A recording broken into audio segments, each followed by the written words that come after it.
Maligayang pagbabalik sa Rai Movie Recaps. Narito na naman po tayo para sa isa na namang magandang pelikula na pinamagatang Last Seen Alive na napalabas noong 2022. Kaya't ano pa ang ating hinihintay? Sit back, enjoy and relax, love you. Nagsimula ang pelikula sa matinding pagtatanong ng detective na si Roy Patterson sa isang lalaki sa loob ng sasakyan. Taglay ang matinding determinasyon, si Roy ay naghahanap ng impormasyon tungkol sa kinaroroonan ng isang babae, na pinaniniwalaang walang pakundangan na dinukot ng individual na ito sa sikat ng araw. Matapos ang ilang pamimilit, malamig na ipinagtapat ng lalaki na siya ay patay na, 8 oras bago ang insidenteng ito, ang mag-asawang Will at Lisa Span ay papunta sa bahay ng kanyang mga magulang. Medyo tense ang atmosphere dahil nagpaplano na ang mag-asawa na magpahinga sa kanilang relasyon dahil sa kamakailang pag-iibigan ni Lisa at sa kanyang pangkalahatang dissatisfaction. Si Will, na ayaw talagang magpahinga, ay pinigilan ang kanilang pagdating sa pamamagitan ng pagtungo sa gasolinahan upang punan ang kanyang sasakyan. Huminto siya at sinabihan si Lisa na magbakasyon o magmaneho pabalik sa kanilang lungsod sa halip na ihatid siya sa bahay ng kanyang mga magulang. Ngunit iginiit niya na kailangan niya ang pahinga na ito upang pag-isipan ang kanilang relasyon at ang kanyang sariling damdamin para sa kanya. Habang abala si Will sa pump, pinili ni Lisa na makipagsapalaran sa loob ng convenience store. Sa banyo, tumunog ang kanyang telepono na may mensahe mula kay Clint. Ang lalaking nakasama niya, ngunit hindi niya ito pinapansin. Pagkatapos bumili ng isang bote ng tubig, lalabas na sana siya nang may tumawag sa kanyang pangalan, saglit na nakakuha ng kanyang atensyon. Lingid sa kaalaman ni Will, na nananatiling nakatutok sa gawain, hinaranggan ng isang truck ang aming tanawin sa pinangyarihan. At nang gumalaw ito, parehong si Lisa at ang misteryosong individual ay naglaho. Matapos lagyan ng gasolina ang kanyang sasakyan, nitiigang naghihintay si Will sa pagbabalik ni Lisa. Habang tumatagal ang mga minuto, lalong lumalakas ang kanyang pag-aalala. Tinitingnan niya ang convenience store at ang banyo, ngunit walang bakas ng kanya.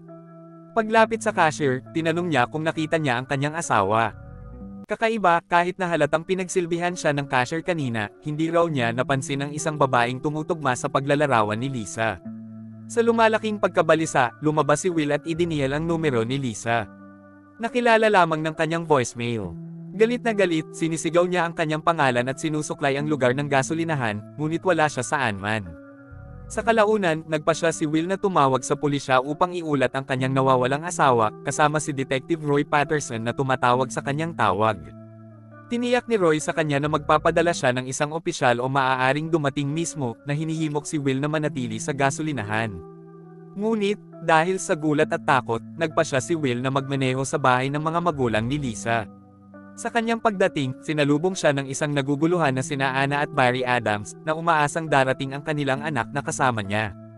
Matapos sabihin sa kanila ang sitwasyon, inutusan sila ni Will na manatili kung sakaling bumalik si Lisa at iminumungkahi na makipag-ugnayan sila sa kanyang mga kaibigan sa malapit upang makita kung maaaring kasama niya ang sinuman sa kanila. Pagkaalis ni Will, mabilis na nag-dial si Barry sa pulis. Dahil sa maling pag-uugali ni Will, nakita nilang naghihinala siya at nag-aalangan silang magtiwala sa kanya. Bumalik si Will sa gasolinahan at may flashback tungkol sa nakaraan. Noong unang iminungkahi ni Lisa na magpahinga na sila, nakakadismaya ito kay Will at nagsimula silang magtalo. Ang sabi ni Will ay dahil hindi natupad si Lisa sa kanilang pagsasama. Habang sinasabi lang ni Lisa na wala na siyang nararamdaman para kay Will, pero hindi niya alam kung bakit. Sa kasalukuyan, bumaba si Will sa kanyang sasakyan para batiin si Detective Roy. Sino ang sa wakas ay dumating sa gasolinahan. Ipinaliwanag niya na halos 1 oras at kalahati na mula nang mawala si Lisa, at hindi rin alam ng kanyang mga magulang kung nasaan siya. Pumasok ang mga lalaki sa loob ng mart para hilingin sa cashier na si Oscar na ipakita sa kanila ang security footage. Sinabi ni Oscar na 2 linggo nang hindi gumagana ang kanilang mga kamera, kaya nagpasya si Roy na maghanda ng Amber Alert para hanapin si Lisa. Kinuha niya ang bag at computer ni Lisa, sinabihan si Will na manatili, at nagmaneho. Habang tumitingin sa paligid, napansin ni Will na talagang nagre-record pa rin ang isang security camera sa labas. Muli siyang pumasok sa mart at hiniling na ibigay sa kanya ni Oscar ang mga tip. Matapos mabugbog, sa wakas ay sinabi ni Oscar kay Will kung saan ipinapakita ang recording, at kinuha ni Will ang buong makina bago magmaneho papunta sa istasyon ng pulisya. Ibinigay niya ang mga security tape kay Roy, na humihiling sa departamento ng IT na pag-aralan ang footage. Nakita nilang sa wakas ay sinalubong si Lisa ng isang hindi kilalang lalaki, ngunit tila kilala niya ito habang patuloy na nakikipag-chat sa kanya. Sinenyasan siya ng lalaki na sundan siya sa kanyang sasakyan at pinagbuksan siya ng pinto. Mukhang paakay na si Lisa sa kanyang sasakyan bago pa sila naharang ng malaking truck. Nang tuluyang umalis ang truck, wala na si Lisa at ang sasakyan.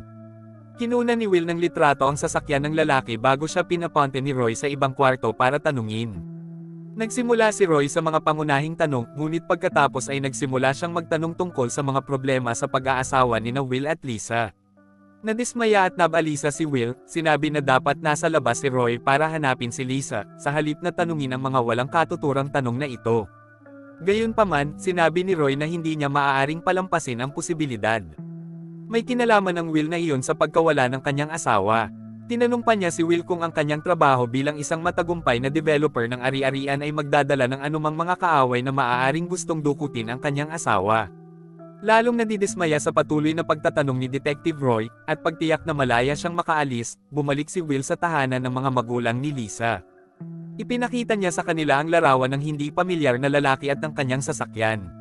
Sa kanyang sorpresa, kinilala ng mag-asawa ang lalaki bilang Knuckles, isang handyman na paminsan-minsan nilang ginagamit, at nagkataon na kaibigan din ni Lisa noong bata pa siya. Naalala ni Anna na nakita niya ang kotse sa isang lokasyon na tinutukoy niya bilang kay Morrison. Gamit ang bagong lead na ito, dumiretso si Will sa Morrison's, habang nililinlang si Roy sa isang tawag, na sinasabing nagmamaneho lang siya ng walang patutunguhan sa paligid ng bayan. Nang ipaalam sa kanya ng kanyang GPS na dumating na siya, bumaba si Will sa kanyang sasakyan, humawak ng crowbar, at lumakad sa kakahuyan patungo sa isang bakod na kahoy. Mula sa mga bitik ay nakikita niya ang kotseng hinahanap niya, kaya pumasok siya sa property at napansin niyang galit si Knuckles na nag-iimpake ng kanyang mga gamit. Tahimik na pumasok si Will sa trailer at binyantaan si Knuckles gamit ang kanyang crowbar para sabihin sa kanya kung nasaan si Lisa.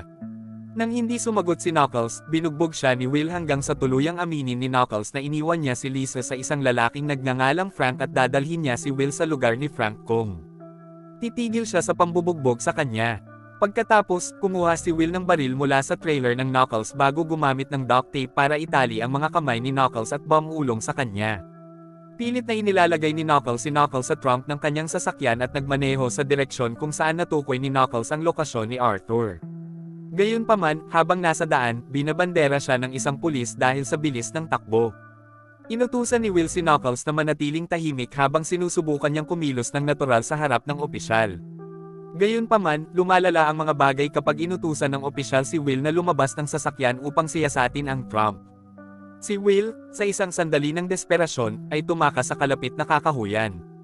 Samantala, bumalik si Roy sa gasolinahan upang hanapin si Oscar, ngunit lumiliko na pala ang shift at ibang tao na ang cashier ngayon. Pagkatapos ay pumunta siya sa bahay ng mga magulang ni Lisa upang magtanong tungkol kay Clint, na sinabi ni Anna na hindi na nakikita ni Lisa. Ipinaalam sa kanila ni Roy na ang huling 3 email na ipinadala kay Lisa ay mula kay Clint, na patuloy na nagmamakaawa na makita siyang muli kahit na hindi siya tumugon. Gayunpaman, walang kaina-hinalang lumalabas ng imbestigahan ng pulisya si Clint. Nang hilingin ni Barry na kumilos ang tiktik upang mahanap ang kanyang anak na babae. Sinabi ni Roy na talagang walang ebidensya ng isang krimen batay sa kanilang natuklasan sa ngayon. Bumalik sa kakahuyan, nagawang iwasan ni Will ang mga pulis at nagpasya na magpatuloy patungo sa lugar ni Frank sa paglalakad. Sinusundan niya ang tunog ng mga putok ng baril at natagpuan ang kanyang sarili sa isang maliit na sementadong kalsada. Nakatagpo siya ng isang ATV.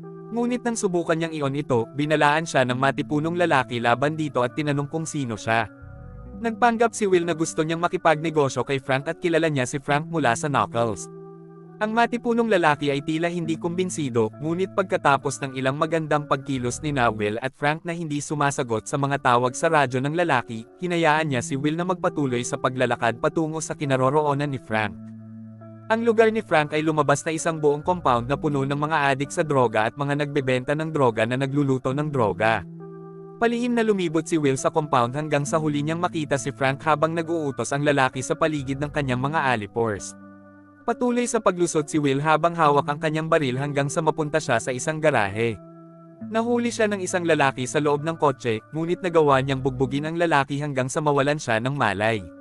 Sa kanyang sorpresa, nakita niya si Oscar, na pagtantong kaanib siya sa mga tauhan ni Frank. Kinuha niya ang natamba na baril ng lalaki at nagpatuloy patungo sa direksyon ni Oscar. Ang kanyang landas ay humahantong sa kanya sa isang kamalig na tila ang sentro ng produksyon ng droga. Bagamat hindi niya sinasadyang makatagpo ang isang manggagawa, mabilis siyang nasupil ni Will. Sa kalaunan, napunta si Will sa pangunahing silid na puno ng mga bar aisles ng mga paputok na materyales.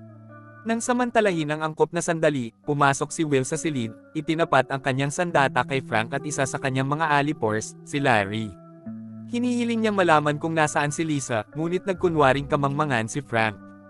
Dahil sa naiinip na, inutusan sila ni Will na buksan ang lalagyan, sa paghihinala na maaaring nasa loob si Lisa. Gayunpaman, habang binubuksan ni Larry ang mga pinto, hindi inaasahang pinaputokan ni Frank si Will. Gagantay si Will, pinatay si Larry. At isang mabangis na labanan ang sumunod kay Frank. Sa pag-iwas sa mga bala, ang kamalig ay nagiging isang nakamamatay na. Kalituhan ng tagwan. Nang muling nagpaputok si Frank, nakita ng pabalik na putok ni Will ang marka nito na siyang ikinasugat ng kamatayan. Sa labis na pagkadismaya ni Will, wala siyang mapagkukunan ng impormasyon tungkol sa kinaroroonan ni Lisa. Sa paglabas ni Will sa kamalig, hindi niya alam na ang putokan ay nagdulot ng apoy malapit sa pool ng mga kemikal. Matapos iwaksi ang mga natipon na junkies, nakita niya si Oscar na umuusbong mula sa kamalig. Bumubunot sila ng kanilang mga baril sa isa't isa, ngunit sinabi ni Oscar na hindi siya sangkot sa pagkidnap kay Lisa. Isang hindi mapakali na tigil-tigilan ang nabuo, habang parehong ibinababa ang kanilang mga armas. Inihayag ni Oscar na alam niya ang lokasyon ni Lisa, ngunit humihingi ng 20,000 bilang kapalit. Si Will ay may pag-aalinlangan, ngunit nang iharap ni Oscar ang telepono ni Lisa bilang patunay, malungkot siyang sumang-ayon sa deal. Nang nagtatalo ang dalawa tungkol sa pagbabayad, biglang pumutok ang kamalig sa napakalaking pagsabog bunga ng munting sunog kanina.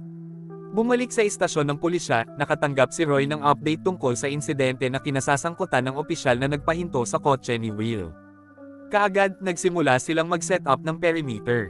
Di nagtagal, lumapit si Roy sa pinangyarihan ng krimen kung saan nakakulong si Knuckles sa backseat ng isang patrol car. Sa kasalukuyan, mahigpit na iniihaw ni Roy si Knuckles tungkol sa pagkidnap kay Lisa. Na-flashback si Knuckles, naalala kung paano niya na-corner si Lisa sa gasolinahan, pagkatapos ay hinayla siya ng kutsilyo at inagaw siya. Pero face-to-face with Roy, he's playing it tough, flat out denying everything. Pero wala si Roy.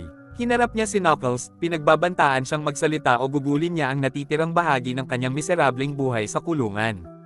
Sa wakas ay nabali si Knuckles, na nagpahayag na si Lisa ay patay na. Lumalabas na ipinaalam ni Knuckles kay Frank ang tungkol sa mga plano ni Lisa na umuwi, na nagmumungkahi na maaari nilang kidnapin siya para sa isang mabigat na pantubos, dahil sa kayamanan ni Will. Mas maaga sa araw na iyon, nang hindi inaasahang makatagpo ni Knuckles si Lisa sa gasolinahan, pabigla-bigla niyang ginawa ang plano at dinala siya sa compound ni Frank. Gayunpaman, galit na galit si Frank na dinala ni Knuckles si Lisa sa lugar ng kanilang operasyon sa droga, kaya inutusan niya si Knuckles na hamukay ng butas para sa katawan nito. Sa takot para sa kanyang sariling buhay, hindi pinansin ni Knuckles ang utos at tumakas sa eksena. Pagkatapos makinig sa kwento ni Knuckles, pumunta si Roy at ang pulis sa compound ni Frank para patayin ang apoy at arestuhin ang mga tauhan ni Frank. Si Will, na nakaupo sa tabi ng sasakyan ng pulis, na gulong-gulo dahil sa pagsabog, ay tumayo upang batiin si Roy. Nang tanungin niya si Roy kung arestuhin siya dahil sa pagkidnap kay Knuckles, sinabihan lang siya ni Roy na manatili. Naglakad-lakad si Roy sa likod ng isa sa mga gusali at nakakita ng isang butas na kasing laki ng tao na natatakpan ng ilang metal. Siya ay kalahating inaasahan na matuklasan ang labi ni Lisa sa pag-angat ng metal, ngunit sa halip, ang hukay ay walang laman. Habang naglilibot si Will sa lugar, nahuhuli ang kanyang tainga sa malayong mga bulungan. Kasunod ng tunog, natisod niya si Lisa, na nakakulong sa isang maliit na barong-barong. Matapos siyang palayain, desperado siyang takasan ang bangungot na ito. "Iuwi mo na ako," bulong niya. Walang pagdadalawang isip, niyakap siya ni Will sa kanyang mga bisig, at dinadala siya palayo sa kakilakilabot. Ngayon pabalik sa bahay ng mga magulang ni Lisa, nakatayo si Will sa driveway nang dumating si Roy pagkatapos hawakan ng kaso. Binanggit ni Roy na alam nilang binaril ni Will ang ilang mga tao sa compound, ngunit nagpa siya. Siyang hayaan ito at hindi hulihin si Will. Nagtatapos ang pelikula kay Lisa, na humawak sa kamay ng kanyang asawa at nag-imbite sa kanya na pumasok sa bahay kasama niya, na nagpapahiwatig na hindi sila nagpapahinga pagkatapos ng lahat. At dito na nga nagtatapos ang pelikula natin para sa araw na ito. Maraming salamat sa